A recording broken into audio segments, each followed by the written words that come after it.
ایسے پروگرام، ایسے مناظر کی قدریں جو اس کا حق ہے ہم نہیں کرتے۔ ایک صافہ لیا گیا، اسٹیج لگایا گیا، بچوں کے سروں پہ دستار باندھی گئی، بچے خاموشی سے بیٹھ گئے، جلسہ ہو گیا، دعا ہو گئی، صلاۃ و سلام ہو گیا۔ لیکن دوسری طرف ہم دیکھتے ہیں کہ اگر کسی ماں باپ کا کوئی بچہ IAS بن کے آ جائے، IPS بن کے آ جائے، PCS بن کے آ جائے، ڈاکٹر بن کے آ جائے، چارٹرڈ اکاؤنٹنٹ بن کے آ جائے، ڈسٹرکٹ مجسٹریٹ بن کے آ جائے، ہائی کورٹ کا چیف، سپریم کورٹ کا جسٹس بن کے آ جائے، پھر ہم دیکھتے ہیں اس ماں باپ کو پورے محلے کی دعوت، اہتمام، شور، سب سے بتانا، خوشی کا اظہار کرنا، ایک الگ کیفیت ہوتی ہے۔ لیکن جب یہ بچے حافظ قرآن بنتے ہیں تو وہ خوشی اور خوشی کا ماحول، اس کا اظہار ہمیں کہیں نظر نہیں آتا۔ یہ بھی ایک سچائی ہے۔ ہم سمجھتے ہیں، ہماری یہ سمجھ بن گئی، حالانکہ آپ کی سمجھ سے کچھ نہیں ہوتا ہے۔ آپ قدر کریں یا نہ کریں اس کی، آپ کی ناقدری سے اس کی عظمت میں کوئی کمی نہیں آئے گی۔ جس کی قدر کو، جس کی عظمت کو رب نے قائم کر دیا ہو، ہمارے سمجھنے نہ سمجھنے سے اس کی عظمتوں میں کوئی کمی نہیں آ سکتی۔ میرے پیارے، یہ حافظ قرآن آپ سمجھتے ہو کہ دنیا کا اسکالر، ڈاکٹر، IAS IPS بن کے آتا ہے، اس سے ہماری دنیا شاندار ہوگی، ہمارے گھر کے رون میں اضافہ ہوگا، ہماری دنیاوی ترقی ہوگی۔ یہ سب خواہشات، حسرتیں، تمنائیں اس بچے سے جڑی ہوتی ہیں جو اسکول اور کالج سے پڑھ کے آتا ہے۔ یہاں آپ مایوسی کے شکار ہیں کہ کیا کریں گے، مسجد میں امامت کریں گے، اسٹیج پہ تلاوت کریں گے یا کسی مدرسے میں پڑھائیں گے۔ یہی وہ سوچ ہے جو آپ کو کمزور بنا رہی ہے۔ لیکن میرے پیارے، آئیے میں ایک جھلک دکھاتا ہوں کہ یہ منظر کتنا حسین منظر ہے، بابرکت منظر ہے، عظیم منظر ہے۔ یہ بچے جو آپ کو نادار نظر آتے ہیں، ان کا مقام کیا ہے، ان کی عظمت کیا ہے۔ آپ دیکھیں، وہ بچہ، حالت یہاں تک ہے کہ ایک ماں باپ ہے، 2 بچے ہیں، ایک اسکول جاتا ہے تو اسکول جانے والے بچے کے لیے ماں جلدی اٹھتی ہے، اس کا ٹفن تیار کرتی ہے، اس کو رکشے سے یا بس سے چھوڑنے کے لیے جاتی ہے، اس کا ڈریس، یونیفارم پہناتی ہے، اور اسی گھر سے ایک بچہ مدرسے کے لیے آتا ہے۔ نہ ماں کو پتا ہے کہ بچہ کب گیا، نہ باپ کو پتا ہے کہ بچہ کب گیا۔ یہ ایک حقیقت ہے ہماری سوسائٹی کی، ہماری سمجھ کی۔ لیکن میرے پیارے، میں بتانا یہ چاہتا ہوں، یاد رکھو، وہ بچہ جو اسکول جاتا ہے، گھر سے نکل کے وہ تمہاری تمناؤں کے سائے میں جاتا ہے، وہ تمہاری تمناؤں کے سائے میں جاتا ہے۔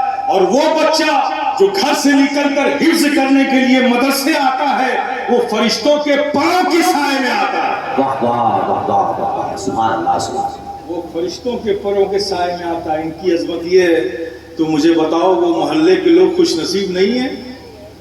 اسی حافظ قرآن کی وجہ سے اس محلے میں روز فرشتوں کا آنا ہوتا ہے۔ یہ کتنے عظیم ہیں، جب حافظ ہو گئے یا قرآن کے، تو یہ بچے صرف بچے نہیں رہے، یہ عظیم ہو گئے۔ میرے پیارے، ان کی قدر کرنا سیکھو۔ ان کے سینوں میں یہ صرف اسلم نہیں ہے، یہ اکرم نہیں ہے، یہ جاوید نہیں ہے، یہ عبدالرؤوف نہیں ہے، بلکہ ان کے سینوں میں اللہ کا کلام محفوظ ہے۔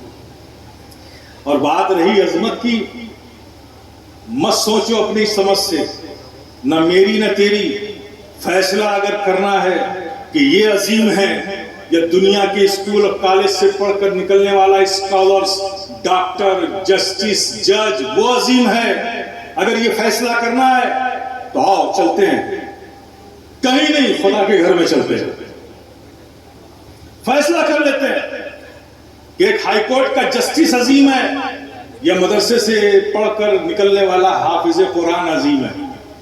اس کا فیصلہ کہیں نہیں، خدا کے گھر میں کرتے ہیں۔ لاؤ ایک جسٹس کو اور لاؤ ایک حافظ قرآن کو۔ جب یہ دونوں جمع ہوں گے، نماز کا وقت ہوگا، تو تم دیکھو گے وہ جسٹس اس حافظ قرآن کے پیچھے کھڑا نظر آئے گا۔ جب وہ کہے گا اللہ اکبر، تبھی جسٹس بھی کہے گا اللہ اکبر. جب وہ رکوع میں جائے گا حافظ قرآن تبھی جسٹس جائے گا، نہ پہلے جائے گا، پہلے جا ہی نہیں سکتا. جب تک یہ حافظ قرآن نہ جائے وہ جا نہیں سکتا. وہ سجدے میں جائے گا حافظ قرآن تو وہ جسٹس بھی جائے گا، اور جب سجدے میں جائے گا حافظ قرآن اس کے پیچھے جسٹس جائے گا. تو تم کھلی آنکھوں سے دیکھ سکتے ہو کہ جہاں حافظ قرآن کا پیر ہے وہاں جسٹس کا سر رکھا ہوا نظر آئے گا. واہ واہ واہ واہ، زندہ باد زندہ باد. اس لیے کہ یہ عام بچے نہیں رہے، یہ حافظ قرآن ہو گئے. ان کے سینوں میں قرآن حفظ ہے، محفوظ ہے.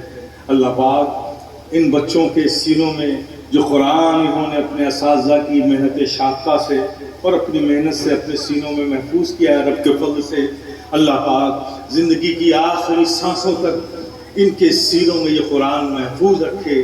آمین. اور یہ بچے دین و سنت کے صحیح خادم بنے. آپ بھی ان کی قدر کیجئے. یہ بڑا اہم مرحلہ ہے. بڑی خوشی ہوتی ہے کہ جب بچے حافظ قرآن بن کر نکلتے ہیں، اور آپ سب کے لیے بھی خوشی کا یہ مرحلہ ہے کہ یہ بچے حافظ قرآن بنے. بہرحال میں کچھ باتیں جو میں نے آج کے لیے جس آیت کریمہ کو موضوع قرار دیا اس کے ذیل میں کچھ گفتگو کر کے آپ سے رخصت لوں گا. وَاشْكُرُوا لِي وَلَا تَكْفُرُونَ. اللہ تبارک و تعالیٰ ارشاد فرماتا ہے کہ تم میرے شکر گزار بندے بنے رہو اور میری نعمتوں سے انکار نہ کرو. وَاشْكُرُوا لِي وَلَا تَكْفُرُونَ. ہم سب کا رب ہم سب سے کہہ رہا ہے. کیا کہہ رہا ہے؟ کہ جو نعمتیں ہم نے تم کو دی ہیں ہر نعمت کا شکر ادا کرو. مطالبہ کس کا ہے؟ رب کا. کس سے؟ ہم سب سے.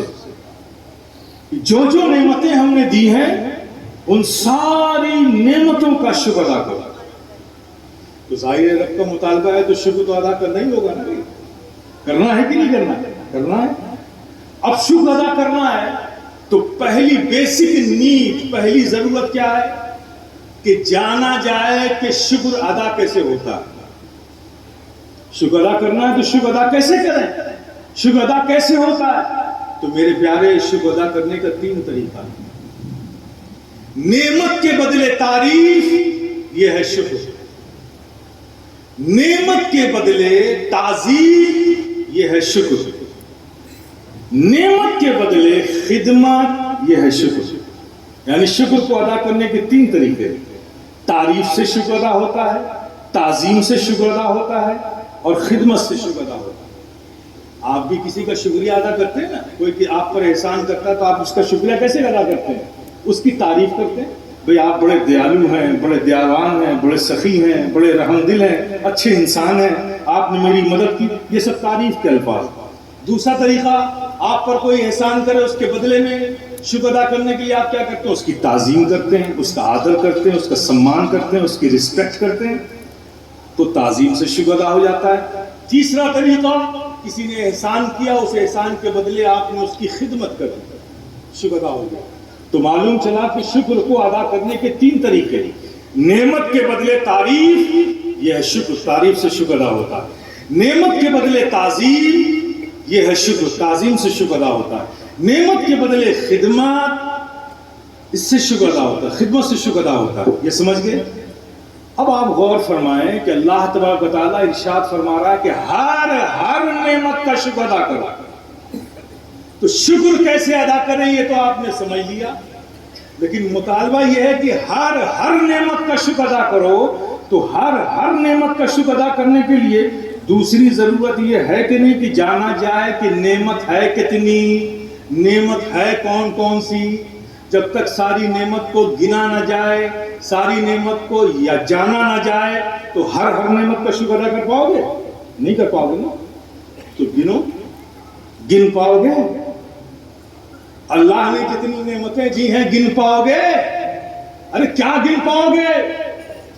وہ رب السماوات والارض، وہ creator whole of the world, وہ سنسار کا رچیتا، وہ خالق کائنات، جب یہ دنیا بنا رہا تھا کوئی نہ تھا.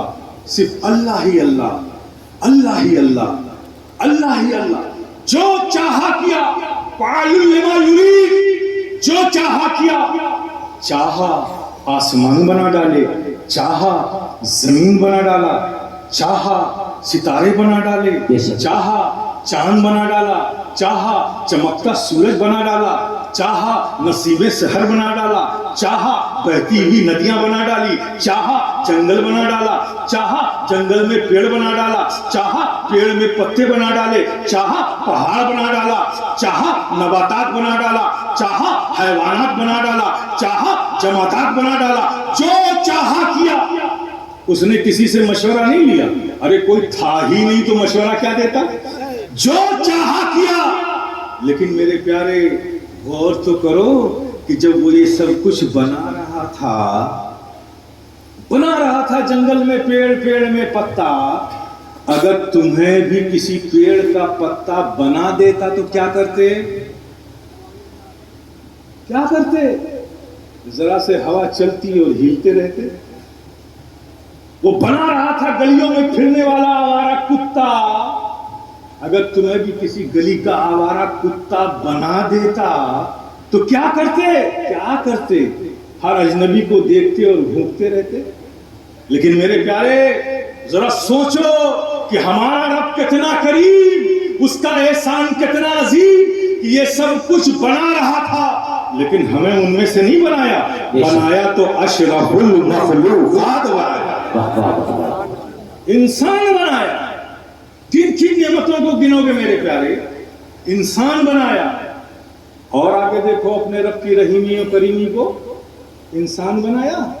تو انسان بھی دنیا میں کئی طرح کے ہیں، کئی طرح کے انسان ہیں، گمراہ ہیں، مرتد ہیں، موحد ہیں، کافر ہیں، انسان بھی کئی طرح کے۔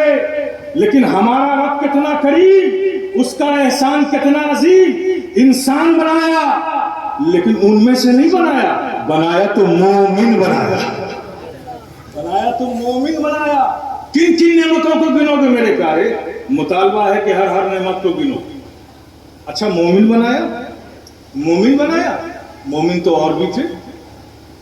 اور آگے دیکھو اپنے رب کی رحیمی و کریمی کو، مومن بنایا تو حضرت عیسیٰ کے زمانے میں جو ان کے امتی وفادار تھے مومن تھے، حضرت سلیمان کے زمانے میں جو ان کے امتی وفادار تھے مومن تھے، حضرت ابراہیم کے زمانے میں جو ان کے امتی وفادار تھے مومن تھے، حضرت اسماعیل کے زمانے میں جو ان کے امتی وفادار تھے مومن تھے، حضرت یوسف کے زمانے میں جو ان کے امتی وفادار تھے مومن تھے، حضرت زکریا کے زمانے میں جو ان کے امتی وفادار تھے مومن تھے، حضرت داؤد کے زمانے میں جو ان کے امتی وفادار تھے مومن تھے، حضرت لوط کے زمانے میں جو ان کے امتی وفادار تھے مومن تھے، حضرت موسیٰ کے زمانے میں جو ان کے امتی وفادار تھے مومن تھے، حضرت یوسف کے زمانے میں جو ان کے امتی وفادار تھے مومن تھے۔ وہ سب مومن تھے لیکن ہمارا رب کتنا قریب، اس کا احسان کتنا عظیم کہ مومن بنایا لیکن کسی اور زمانے میں نہیں بنایا تو اپنے محبوب کے زمانے میں بنایا۔ واہ واہ واہ، زندہ باد زندہ باد زندہ باد، سبحان اللہ۔ اپنے محبوب کے زمانے میں بنایا۔ کن کن نعمتوں کو گنو گے میرے پیارے؟ مطالبہ ہے کہ ہر نعمت کا شکر ادا کرو، اور ہر نعمت کا شکر ادا کرنے کے لیے ساری نعمتوں کو جاننا اور گننا ضروری ہے۔ اچھا محبوب کے زمانے میں بنایا، اور آگے دیکھو اپنے رب کی رحیمی و کریمی کو کہ محبوب کے زمانے میں بنایا تو محبوب کے زمانے میں کچھ وہ بھی تھے جو طائف کی گلیوں میں راہوں میں کانٹے بچھا رہے تھے، کچھ وہ بھی تھے جو نبی پر اسٹون تھروئنگ کر رہے تھے، کچھ وہ بھی تھے جو نبی کو ساحر کہہ رہے تھے، کچھ وہ بھی تھے جو نبی کو شاعر کہہ رہے تھے، کچھ وہ بھی تھے جو نبی کی بارگاہ کے گستاخ ہو رہے تھے۔ لیکن ہمارا رب کتنا قریب کہ نبی کے زمانے میں بنایا اور ان میں سے نہیں بنایا، بنایا تو محبوب پر درود و سلام پڑھنے والا بنایا، نبی کا وفادار غلام بنایا۔ سبحان اللہ سبحان اللہ۔ کن کن نعمتوں کو گنو گے میرے پیارے؟ اور ایک بات اور بتا دوں، اگر ناممکن ہوتا تو مطالبہ ہی نہ ہوتا۔ ہر نعمت کا شکر ادا کرو، اور ہر نعمت کا شکر ادا کرنے کے لیے ضروری ہے کہ ساری نعمت کو جانا جائے، کاؤنٹ کیا جائے، گن گن کر ہر نعمت کا شکر ادا کیا جائے۔ میرے پیارے اور آگے دیکھو، یہ دیکھتی ہوئی آنکھیں کس نے دی؟ بولو میرے پیارے، بولو نا، اللہ، بولتے جاؤ تو ذکر بھی ہو جائے گا، اس کا بھی ثواب ملے گا۔ یہ دیکھتی ہوئی آنکھیں کس نے دی؟ اللہ، سنتے ہوئے کان کس نے دیے؟ بولتی ہوئی زبان کس نے دیا؟ سوچتا ہوا دماغ کس نے دیا؟ اٹھتے ہوئے یہ تندرست ہاتھ کس نے دیے؟ یہ چلتے ہوئے قدم کس نے دیے؟ یہ دھڑکتا ہوا دل کس نے دیا؟ یہ آتی جاتی سانسیں کس نے دی؟ یہ زندگی کس نے بخشی؟ بولو نا میرے پیارے، اللہ نے۔ ذرا کبھی غور کیا ہے میرے پیارے؟ یہ آنکھ کتنی عظیم نعمت ہے، کبھی سوچا ہے؟ یہ زبان کتنی عظیم نعمت ہے، کبھی سوچا ہے؟ یہ بولتی زبان کتنی عظیم نعمت ہے، سوچا ہے؟ یہ سوچتا دماغ کتنی عظیم نعمت ہے، سوچا ہے؟ یہ سب عظیم نعمت ہے، دیا کس نے؟ اللہ نے دیا۔ یہ آنکھ کتنی عظیم ہے، اگر سمجھنا ہی ہے نا تو کسی اندھے سے پوچھو، وہ بتائے گا کہ دیکھتی ہوئی آنکھ کتنی عظیم ہے۔ یہ زبان کتنی عظیم نعمت ہے، سمجھنا ہے تو کسی گونگے سے پوچھو، وہ بتائے گا کہ بولتی زبان کتنی عظیم نعمت ہے۔